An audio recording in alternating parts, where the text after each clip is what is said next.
तो ये है नथिंग फोन 2 और यहाँ पर मैं इस फोन को पिछले 7 दिन से यहाँ पे यूज कर रहा हूँ। लेकिन एक बात बताऊं आप लोगों को, पिछले 7 दिन के अंदर इस फोन के अंदर 2 एंड्रॉइड के अपडेट आ चुके हैं। और बात करते हैं कि 7 दिन में एक्सपीरियंस कैसा रहा और 45,000 रुपीज की जो प्राइस पॉइंट होता है ये जस्टिफाई कर पाता है कि नहीं कर पाता। तो सबसे पहले तो बात करूंगा कि नथिंग फोन 2 के अंदर यहाँ पे चेंजेस क्या हुए। और पीछे की तरफ आप जो सबसे बड़ा मेजर चेंज देखेंगे ना वो होगा ग्लिप एलईडी डिजाइन का। अब ग्लिप एलईडी तो पहले भी थी, बस इसको यहाँ पे थोड़ा सा यहाँ पे बेटर कर दिया गया और कुछ फीचर्स को यहाँ पे एक्स्ट्रा ऐड कर दिया गया, जैसे कि वॉल्यूम इंडिकेटर देखने को मिलता है। यहाँ पे पीछे आप एक टाइमर लगा सकते हैं, यानी कि टाइमर लगा दिया, पीछे काउंटडाउन चलेगा और उसकी प्रोग्रेस बार एलईडी लाइट्स की तरीके से कम होगी। इसके साथ ही एक्सपेरिमेंटल फीचर डाला उबर और जोमेटो के लिए। जैसे उबर की आपने कैब अगर मंगवाई तो कितनी दूर है अगर पास आ रही है तो वो एलईडी लाइट्स कम होती चली जाएंगी। ऐसी सिमिलर केस जोमेटो का भी है, लेकिन ये चीज अभी एक्सपेरिमेंटल फेज के अंदर यहाँ पे चल रही है। इसी के साथ ही बात करते हैं यहाँ पे ऐप नोटिफिकेशन वगैरह भी है और एक नई चीज आई है ग्लिफ कंपोजर, जिससे आप पीछे की तरफ ग्लिफ कंपोज कर सकते हो और अपनी खुद की मन चाहे डिजाइन और रिंगटोन वगैरह हम बना सकते हैं। चलो ये कुछ यहाँ पे से कॉस्मेटिक चेंजेस थे, लेकिन ग्लिफ के आगे बढ़ के बात कर तो फोन 2 में और क्या मेजर चेंजेस है।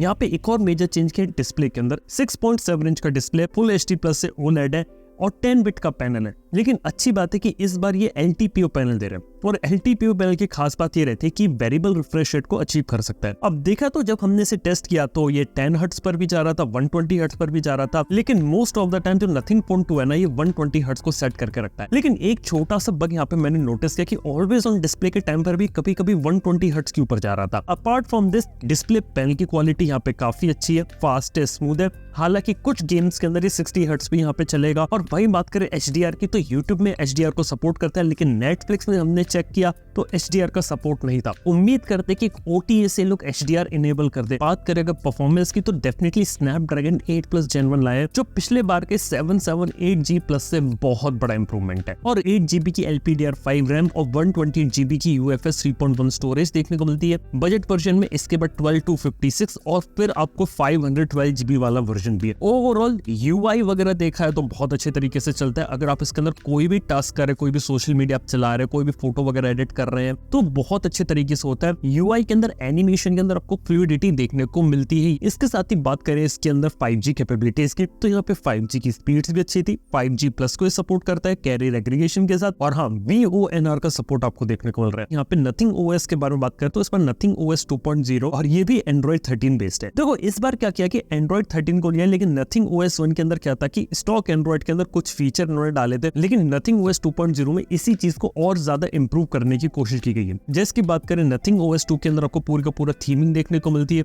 आपको आइकन पैक देखने को मिलता है ब्लैक कलर का, डायनामिक थीम्स के ऑप्शन है। इसके साथ ही यहाँ पे वॉलपेपर्स भी इन्होंने काफी सारे सेटअप करे हैं। और ओवरऑल बात करें तो इस बार जो लुक एंड फील है ना वो तो आपको स्टॉक एंड्रॉइड जैसा देखने को मिलता ही नहीं है। बिल्ट इन विजेट्स देखने को मिलती है काफी सारी जो नथिंग की खुद की डिजाइन की गई है, जैसे कि वॉच के विजेट की बात कर ले या फिर वेदर विजेट की बात कर ले। और एक इंटरेस्टिंग फीचर उन्होंने यहाँ पर ये डाला था कि जो विजेट्स रहते हैं ना अब आप अपनी लॉक स्क्रीन के ऊपर भी डाल सकते हैं। तो ओवरऑल कहने का मतलब ये कि स्टॉक एंड्रॉइड के ऊपर उन्होंने अपनी थीमिंग और अपने लेयर लगा दिए है और जो क्लोज टू स्टॉक एंड्रॉइड होता है ना वो अभी OS यहाँ पे नहीं रहा। लेकिन इसके साथ ये बता सकता हूँ कि यहाँ पे अगर किसी को अगर ये आइकन पैक पसंद नहीं आ रहा तो अपने हिसाब से चीजें वगैरह चेंज यहाँ पे कर सकता है। बात करें एंड्रॉइड अपडेट की तो 3 साल के एंड्रॉइड वर्जन की अपडेट ले पाएगा। लेकिन एक बात बताऊं कि यहाँ पे नथिंग को सॉफ्टवेयर अपडेट को जल्दी रिलीज करना पड़ेगा, क्योंकि नथिंग फोन 1 के अंदर जो एंड्रॉइड 13 का अपडेट था वो बहुत लेट आया था। उम्मीद करते कि एंड्रॉइड 14 का अपडेट ये लोग टाइम पर यहाँ पे प्रोवाइड कर दे। कुछ बग्स भी यहाँ पे मैंने महसूस करे थे, खास तौर पे स्क्रीन रिफ्रेश रेट के साथ मेरे को लगा कि 120 हर्ट्ज पे हमेशा लॉक रहता है, जो कि इसका थोड़ा बेटर यूटिलाइजेशन कर सकते थे। इसके साथ ही ऑलवेज ऑन डिस्प्ले मेरे को लगा कि थोड़ी सी बैटरी यहाँ पे ड्रेन हो रही है। तो हाँ ये कुछ माइनर चीजें यहाँ पे लग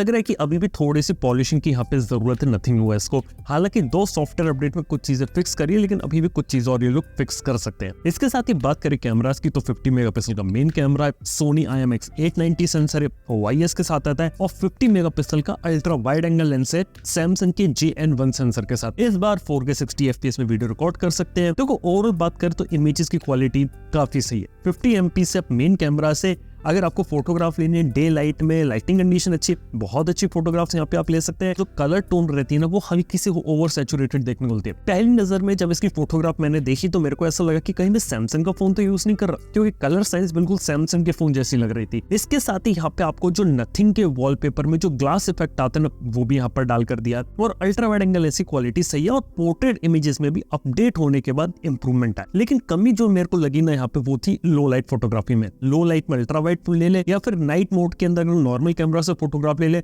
वो इतनी इंप्रेसिव नहीं लगी मेरी नजर में। डे लाइट के अंदर तो काम ये सही कर रहा है, डायनामिक रेंज वगैरह सही पकड़ रहा है, लेकिन लो लाइट के अंदर अभी भी थोड़ा सा स्ट्रगल कर रहा है, क्योंकि अगर 45,000 रुपीज का प्राइस पॉइंट देखे तो लो की प्रायोरिटी रहेगी हर लाइटिंग कंडीशन में एग्जैक्ट परफॉर्म करे। 32 MP का सेल्फी कैमरा है, मेरे को सेल्फी कैमरा की क्वालिटी यहाँ पे ठीक लगी, और इसके साथ ही स्टीरियो स्पीकर्स की क्वालिटी जो थी मेरे को यहाँ पे काफी ज्यादा लाउड लगी है। हैप्टिक फीडबैक की जो क्वालिटी है ना, वो मेरे को काफी ज्यादा पसंद है, थोड़े से स्ट्रॉन्ग हैप्टिक फीडबैक उन्होंने रखे। देखो डिजाइन के बारे में बात करें तो 8.6 mm की थिकनेस से मेटालिक फ्रेम के साथ आता है, पीछे की तरफ आपको कर्व डिजाइन देखने को मिलता है, और ओवरऑल डिजाइन और ओवरऑल जो लुक एंड फील होता है ना, उसके हिसाब से फोन हाथ में पकड़ने में तो प्रीमियम है। अगर आप इसे बिना कवर केस के यूज करेंगे ना, तो सेगमेंट में जितने भी मेजॉरिटी फोन्स है ना, उनसे काफी अच्छी प्रीमियमनेस आपको यहाँ देखने को मिलेगी। लेकिन इसके साथ ही जो वेट है वो भी अराउंड 200 ग्राम्स के अराउंड इसका पहुंच जाता है। बात करना चाहूंगा आप लोगों से इसके बैटरी बैकअप की। 4700 mAh की बैटरी है, लेकिन यहाँ पे जो चार्जिंग सपोर्ट करता है ना, वो करता है 45 वॉट की PPS चार्जिंग, और आपको 45 वॉट का PPS चार्जर ही लेना पड़ेगा,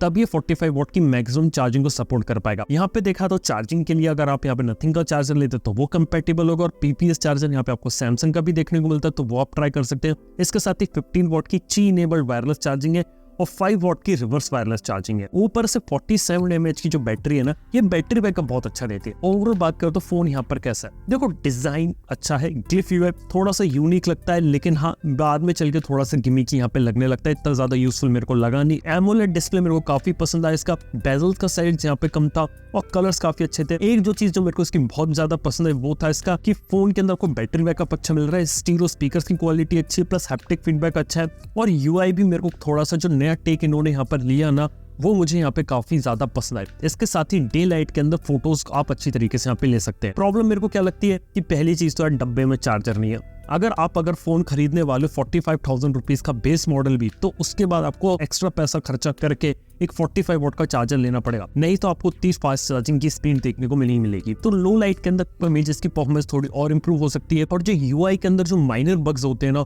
वो यहाँ पे थोड़े से यहाँ पे फिक्स किए जा सकते हैं। अब बात करते हैं जो फोन है, क्या ये अपने प्राइस को जस्टिफाई करता है या नहीं करता। देखो 45,000 रुपीज इस फोन का प्राइस है, लेकिन वो प्राइस है 8GB रैम 128GB वाले मॉडल का, और एक्चुअली में जो उसका यूजफुल मॉडल है ना, वो है 50,000 रुपीज का, जो कि 256GB स्टोरेज के साथ आता है। क्योंकि अगर आज के समय में अगर आप 40,000 रुपए के ऊपर फोन खरीद रहे हैं 2023 में, तो 128GB जो स्टोरेज रहता है ना, वो यहाँ पे यार सच बताऊं थोड़ा सा कम लगता है मेरे हिसाब से। जो बेस मॉडल अगर 128GB का निकाल रहे थे ना, अगर उसकी कीमत अगर 40,000 रुपीज होती ना, सच बता रहा हूँ बहुत मजा आ जाता, और 256GB वाला अगर 45,000 में मिलता तो शायद बहुत ही अच्छी डील यहाँ पे बन जाता। देखते हैं अगर आगे चल के फ्लिपकार्ट की बिग बिलियन डे में अगर 40,000 रुपीज में आया, तो यार एक काफी सही डील यहाँ पर हो सकती है। तो दोस्तों ये थी कहानी यहाँ पे नथिंग फोन 2 की। आप लोगों को फोन कैसा लगा नीचे कमेंट बताना भूलना। थैंक यू देखने के लिए, मैं आपसे नेक्स्ट वन पे। Good bye.